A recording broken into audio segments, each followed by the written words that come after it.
If you see your friends and neighbors make a killing in the stock market right now and you finally plan to pull the trigger yourself and buy your first stocks, watch this video before you do so. I am Dan from the Investment ABC, your guide through the stock market jungle, and in this video I'm going to explain where we are in the current bull market and when exactly, in my opinion, the right time to buy is. So stay tuned. The current bull market that started in March 2009 is the longest bull market in history. It has even topped the bull market of the 1990s, which lasted 113 months. We know the saying that bull markets don't die from old age, but what will stop this crazy bull this time? Let's first have a look at the chart of the S&P 500. We can see that the market started to crash in 2018 due to a series of rate hikes by the Fed, which also began to start their QT program at the same time. The decline was too severe, so that the Fed had to calm down the markets by giving up their hawkish stance in December 2018. They basically showed the markets that they would have their back and provide enough liquidity if necessary. Exactly this was the turning point for the bull market to resume.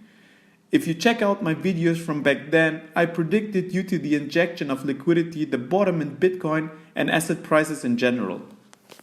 The Fed lowered interest rates for the third time in 2019 to 1.75%. What is interesting is that in the past, whenever the Fed started to cut interest rates after a rate hike cycle, a recession followed shortly after.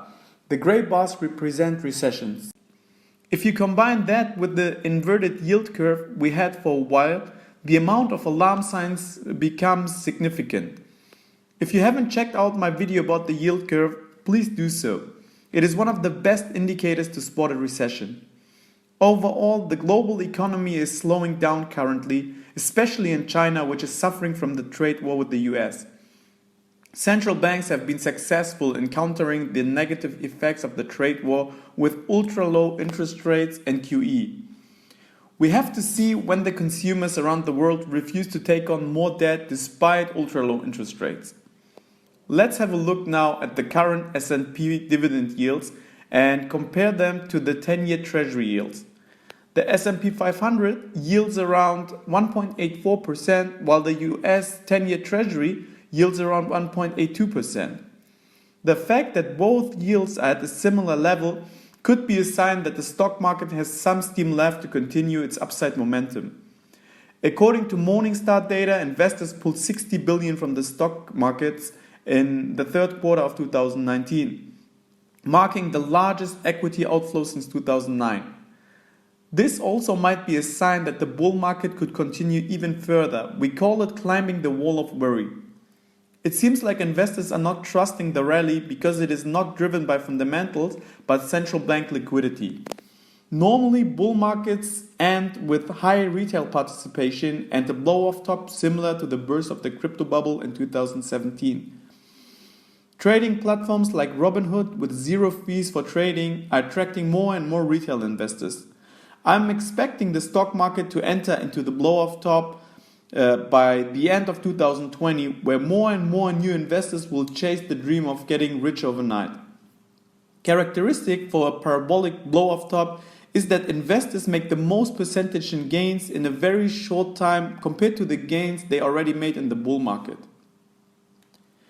Many companies are buying back their own shares, which increases the earnings per share and helps the CEOs to gather big bonuses. Stock buybacks are alright when you have enough cash which can't be used for other purposes at the moment and your stock is undervalued. The problem with a lot of the current stock buybacks are that companies are issuing new bonds because of the low interest rates and purchase their own stocks. This will increase their long-term debt, which needs to get serviced and decrease cash flow in the future. Goldman Sachs is estimating $1 trillion in stock buyback for the year 2019. The question is, what will happen to these over-leveraged companies when interest for their corporate bonds increase and stock prices begin to decline? Another big factor contributing to the rise in stock prices is pensions, wealth funds, and insurance companies buying more and more stocks. Traditionally, these entities have been buying safe government bonds or AAA corporate debt, but with record low interest rates and more negative yielding government bonds, they are plainly forced to buy riskier assets. These entities promise their customers a 5 to 7% annual return, which they now have to get from somewhere. The Sovereign Wealth Fund of Norway, for example, is buying more and more US equities, and they are not alone. These entities have a lot of money which normally went all into the bond market. What are these entities doing when valuations reach such unsustainable levels that they are forced to exit the market when the markets roll over?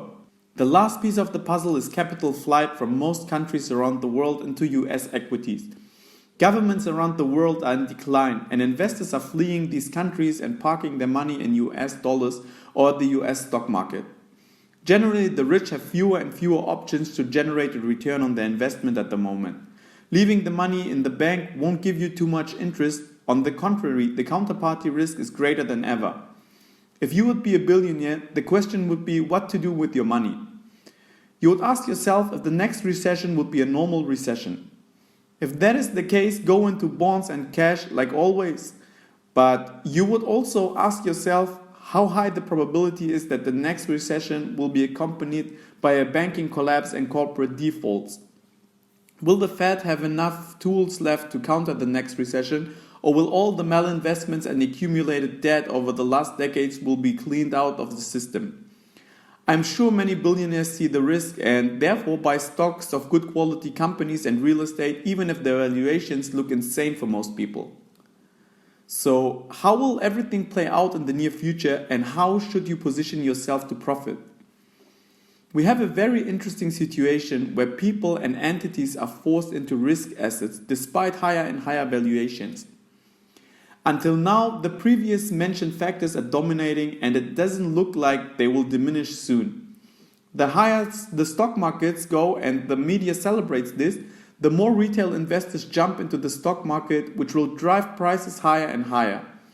At some point, prices reach levels where conservative investors will exit the market first. We might be already in that stage right now, when I see investors like Warren Buffett holding $128 billion in cash. It is just getting harder and harder to find good deals for value investors so that they are forced to leave the markets.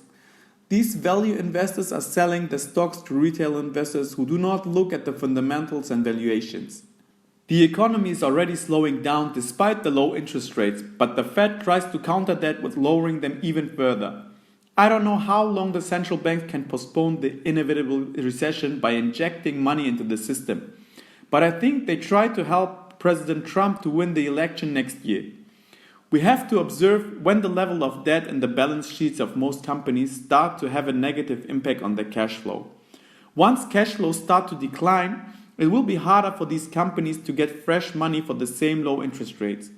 At the same time, they have to service their debt, which will decrease their profits.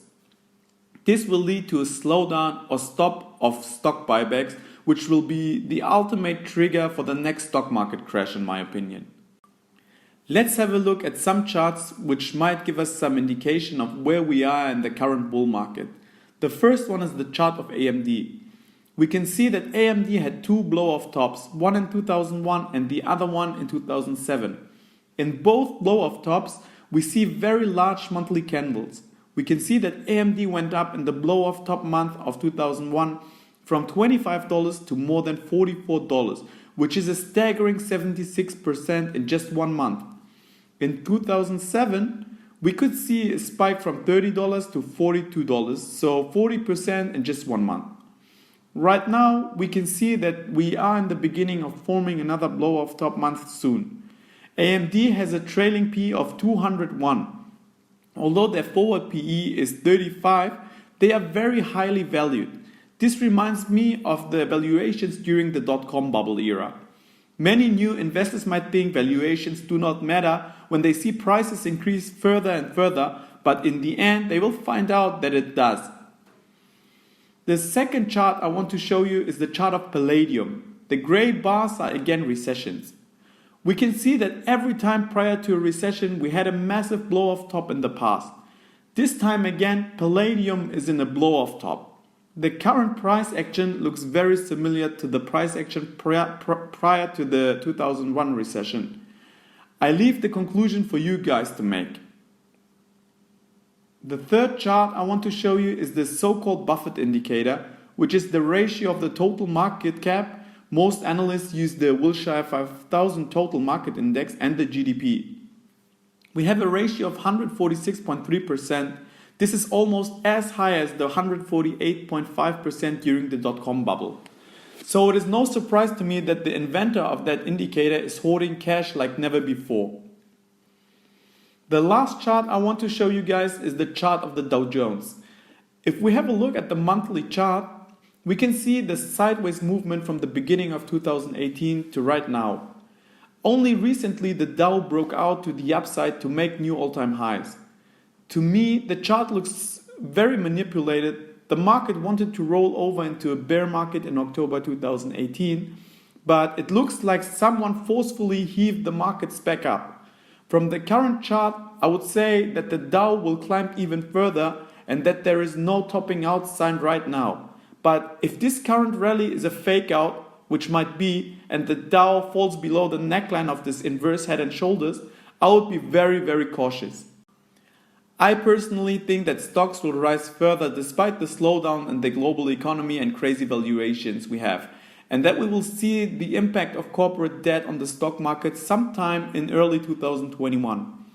The stock market performance during election years is statistically positive. Only 4 election years in the last 92 years were negative. No one knows 100%, and it is totally possible that the Fed loses control of the markets and the crash happens any given moment. But I'm not betting on that. Again, pay attention to the chart of the Dow Jones, and if it falls below its neckline, caution. So what I will do is increase my cash position right now and avoid stocks with too much debt and those which are highly cyclical. The next recession will most likely wipe out many companies with high debts which cannot refinance themselves when the recession starts. It is almost impossible to time the top, so it wouldn't make sense to try it and get out of all your stock positions. The market can stay way longer at overvalued levels than you can imagine. If you plan to enter the market right now, that is alright. Dollar cost average into good companies with solid balance sheets while simultaneously increase your cash holdings to buy whenever the stock markets finally crumble. If you like this video, please hit the like button, subscribe and share. It helps me to grow the channel and provide you guys with better content. Also comment when you think the next crash might occur. And don't forget to do your own due diligence since I'm no financial advisor. It's just my own opinion. Bye and hope to see you in the next one, guys.